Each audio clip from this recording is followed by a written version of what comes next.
Welcome! In this video, we'll show you how to add sub-accounts on Leptage. Section 1. Navigate to the sub-account section. Log in to the Leptage merchant backend. In the upper right corner, click Account. After entering the page, click User to access the sub-account management section. Section 2. How to add a sub-account. Step 1. Click Add on the right side of the sub-account page. Step 2. Select the account with the corresponding permissions. Step 3.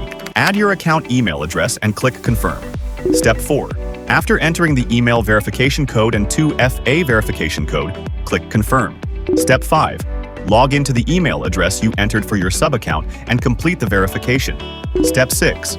After verification, you can return to the user account to view the account binding status. Section 2. Sub-account management.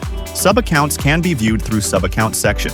As the main user, you can always view account records of sub-accounts and disable or delete sub-accounts. And that's it! You've successfully added sub-accounts on Leptage. Thanks for watching, and happy trading!